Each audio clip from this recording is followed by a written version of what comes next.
The sea wants to kiss the golden shore. The sunlight warms your skin. So, the story of me getting involved with Ecuador is much like a lot of God's work, is a little strange and sudden in a lot of ways. But I got involved with the Navigators at the beginning of my third year of university, so that was a few years ago now. And I met one of the most incredible men I've ever met in my entire life, and who's become my mentor and who is now my supervisor now that I'm going to Ecuador, Chris Barrett, who leads the Navigators at Carleton and in Ottawa. And I heard about the Navigators and at his house, and they were having a kickoff barbecue the next day, so I went, and I don't know what I was really expecting, but I met Chris, and everything kind of just fell into place. We got chatting, and he was asking me, Carlos, what are you interested in? I'm like, oh, you know what, I run. And he's like, oh, you run? Well, I'm going for a run tomorrow morning. Why don't you join me? And so I was kind of taken aback a little bit by his forwardness, but I accepted, and he seemed like a fantastic man right from the beginning. And so I went for a run with him the next morning, and as we're going, we're chatting, and I was kind of just telling him about my interest in travel and the world. And as we're running in the Arboretum there, just across from Carleton, he looked at me and said, well, you know what?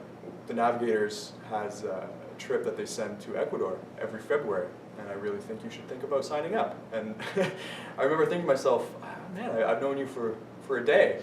It's brave that you would ask me to join on that. And but there I was just so taken with Chris and with Ecuador from what he was telling me. And so the following week I signed up for the trip that February.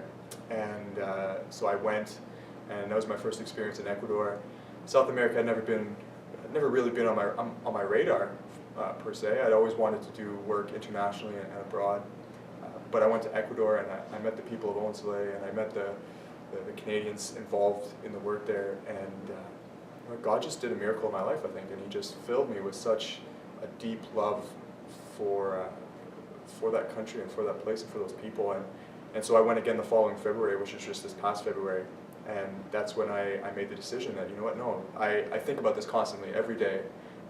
It's one of the first things I think about when I wake up, one of the last things I think about when I go to sleep, and I know that God's telling me something. It has to be, and He's put this place on my heart for a reason. We can't fall any further if we can't feel ordinary love, and we cannot reach any higher if we can't deal with ordinary love.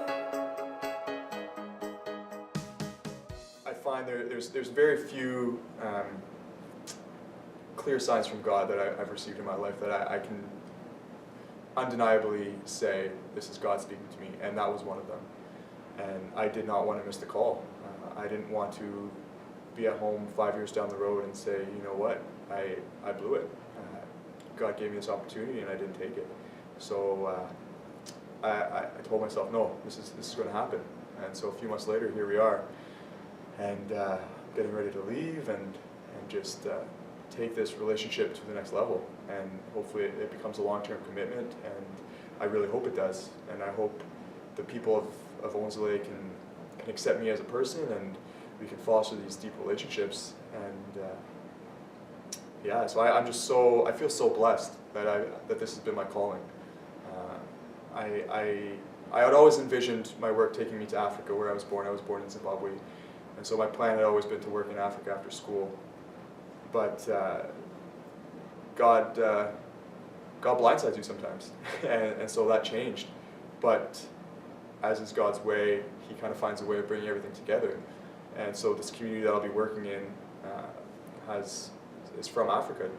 Generations ago, they were brought over, and so one of the projects I'll be working on is diaspora learning and teaching these villagers about their African heritage. And so in God's way, I'm able to combine the two passions that I hold so dear, my absolute love for Africa and my newfound love for the people of Onzole. And I'm able to combine those in this beautiful way and teach them not only culturally where they're from and what they're about, but through that help them understand their self-worth and their worthiness in the eyes of God. He has created them in His image and in His likeness, and they are beautiful to Him. And hopefully they see that, and I can help them open their eyes a little bit and shine God's light to them through these projects.